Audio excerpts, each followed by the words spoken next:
What's up, y'all? Knight's Edge here again. Got a little quick review of a pretty neat little knife. This one was loaned to me by Mr. Stephen Weigel, aka Lanyard Man. Big shout out to him and his son Dominic, and I really appreciate him loaning me this. It's because of people like him that I'm able to review knives I otherwise wouldn't be able to get.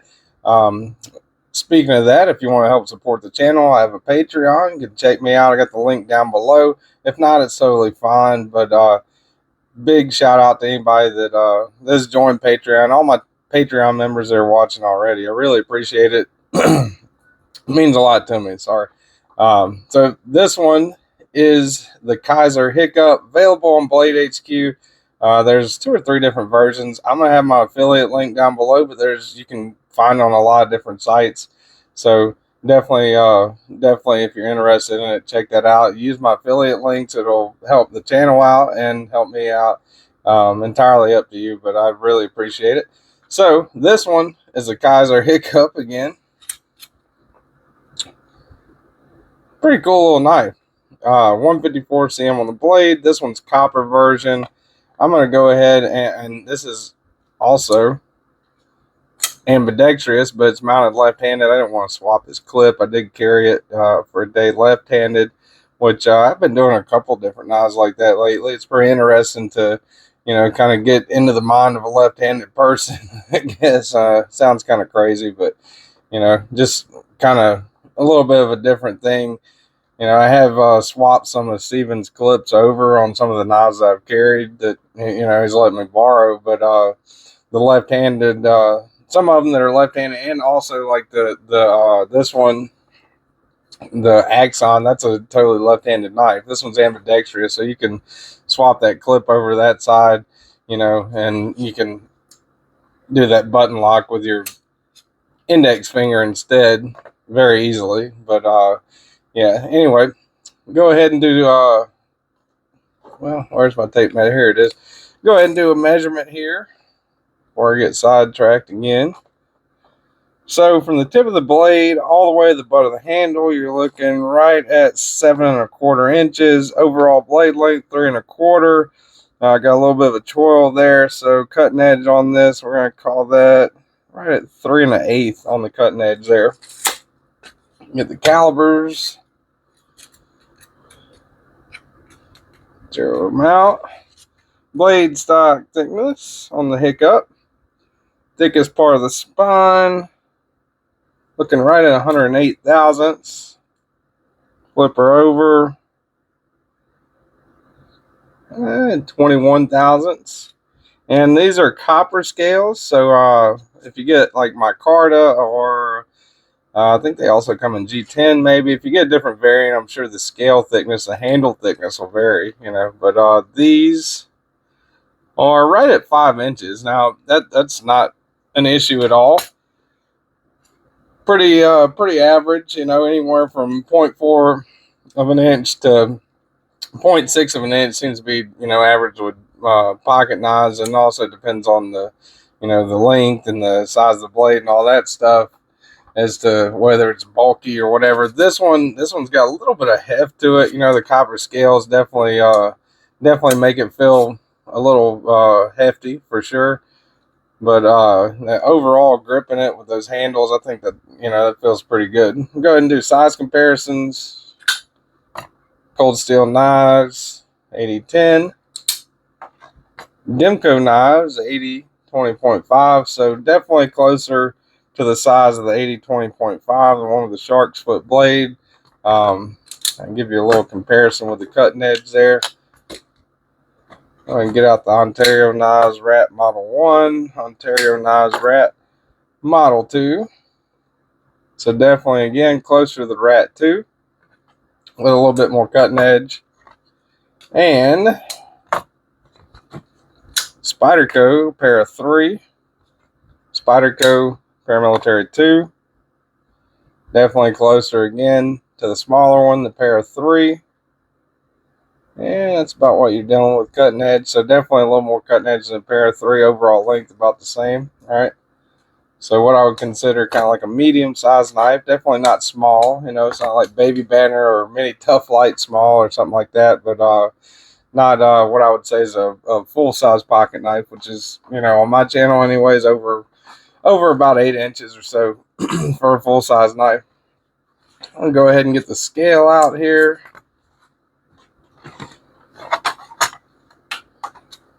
Do a weight on this. Now again, these are copper scales. Now this thing feels pretty heavy, you know. To me, I mean, you got this, like, obviously lanyard band, right? He's got the bullet on there with you know, his lanyard looks pretty good, but I don't think that really adds any heft to it. Maybe a little bit, not much at all, probably not really even noticeable, but these copper scales are pretty heavy. So, you know, for 3 1/8 cutting edge, I think it is definitely over the ounce and inch ratio. I would say about 4 1/2 would be my guess. Now, I'm probably totally off, but let's see. Good Lord, yeah, I'm way off. 6.2. Wow, yeah, I'm way off on that. 5.8. That's what this rests in here. So let's see. Let's double check. 5.9. 5.9. All right, we're going to call it 5.9. That's almost double the ounce and inch ratio, right, with these copper scales. Definitely noticeable for sure. So that's something to keep in mind when you're getting one. I mean, they come in, I believe, micarta, G10. There's a couple different variants out there. So I'm sure your overall carry experience with that will vary. I wouldn't recommend these, you know, if you're wearing like gym shorts or pajamas, something like that.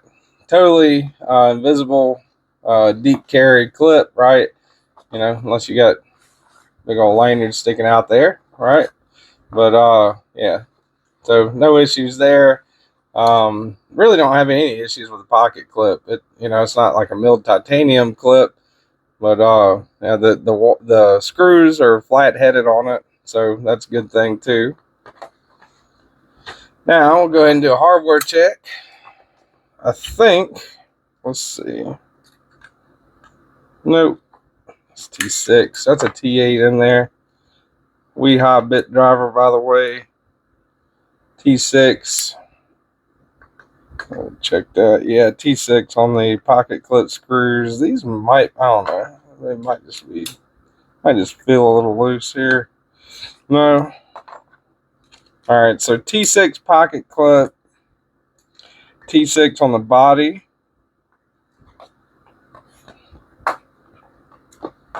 Flip her over. Thinking T8, yeah, T8 on the pivot. So, wish they would have went with T8 all the way around, of course. You know, that would have been a good thing, but definitely, if you apply plenty of pressure and use a good quality bit that's not already half stripped because it's a T6, you should be all right. So just you know, bear in mind with T6s, they are easier to strip out. As far as the pivot goes, it is captive. That's a good thing. T8, no issues there. So I give it, like, you know, a B, I guess. B minus with hardware. All right, so we did the overall measurements, did size comparisons, weight, hardware check, all that good stuff. Now let's get into the real nitty gritty here. Overall, man, I would say I wouldn't get the copper version of this. I wouldn't, if it only came in the copper version, I wouldn't recommend this knife at all. In the copper version, the G10 might be better. I don't like the fact that it's super heavy and you don't get really that much cutting edge, right at 3 1/8 or so inches on the cutting edge. That is a bad thing about this knife. Now, they do, I think these are running from anywhere from 80 or so for the micarta version, maybe. I think it's micarta. Yeah, the black micarta is 82, and the fat carbon, yeah, fat carbon, I'm sorry, is 135. So a little high for this one, I would say. You know, I think this is a wee bit overpriced for Kizer, and Kizer does some awesome deals. I mean, hell, I got this I got that mini sheepdog in 4V on one of their many flash sales that they do all the time. I got that for wanting to say 20 something bucks, which is a really good deal. But for the price and everything, I really think this one's super high priced. Now, it is ergonomically good. You know, I mean, choke back, that's what you're looking at. All right, so pinky's almost coming off, choke back, but not quite. Choked up, you know, full 4-finger grip, and they do have jimping going, you know, halfway up the spine, which I love. You know, that's awesome. You got the opening hole there for deployment, or you can middle finger flip it, or it does have a front flipper option, which is pretty easily accessible. So no issues there, and it's already jimped, right? And it makes kind of a, especially with the copper, it makes kind of a neat little sound, almost like its namesake, right? The Hic-Cup. If you listen.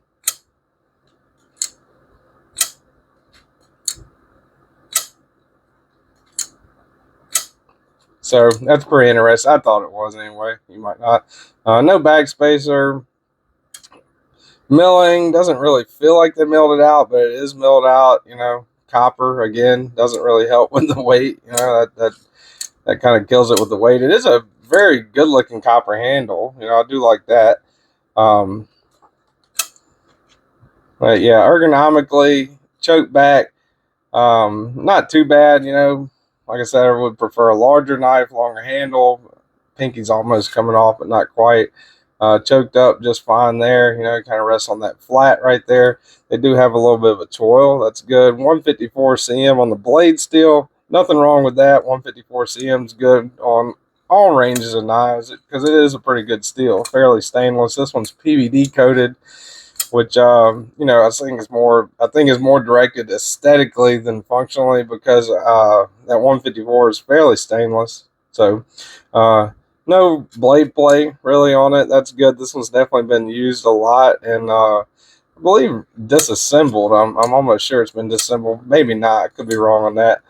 But yeah, as far as deploying it, you know, this thing's got a lot of deployment options. Really cool. I haven't spine. Let's see. No issues there. You know, plunge lock on the button lock, right? So whenever that clears that, let me get, where's my flashlight here? Let's see. All right, so that pushes that over and out the way, and that moves forward like that, right? So that's how that button lock works.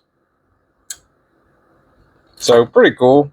Kind of a fidgety knife, I would say, especially if you know, if it was lighter, it would definitely be a fidgety knife, you know. But this particular one with the copper, as far as fidget factor, I'm not a big fan of it. You know, I mean, it is easy to deploy, even left-handed. You know, I can do the front flipper on it, which is pretty good for me.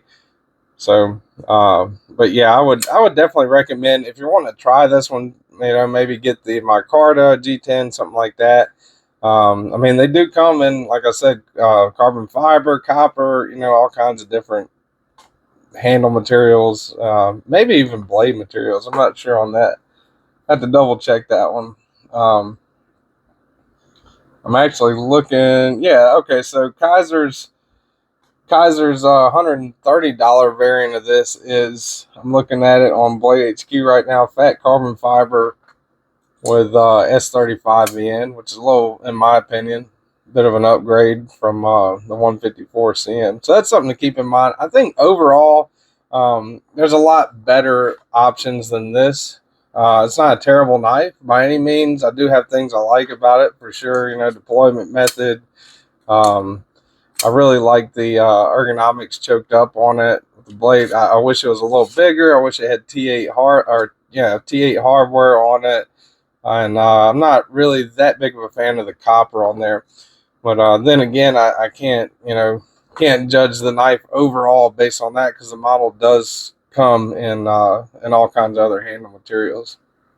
So anyway, appreciate you guys listening to me ramble, watching the video. Really appreciate it. Subscribe to the channel if you're interested in more of me rambling. Like the video if you like it. Join the Patreon if you feel like joining the Patreon, supporting the channel. Anything that goes to Patreon will go definitely towards shipping, buying more knives for the channel, stuff like that. I'm not quite up to, you know, that level on Patreon yet. I think I'm up to 4 or so people right now, but you know, definitely appreciate everyone that is in that for sure. And that's pretty much it. I'll see you guys on the next one.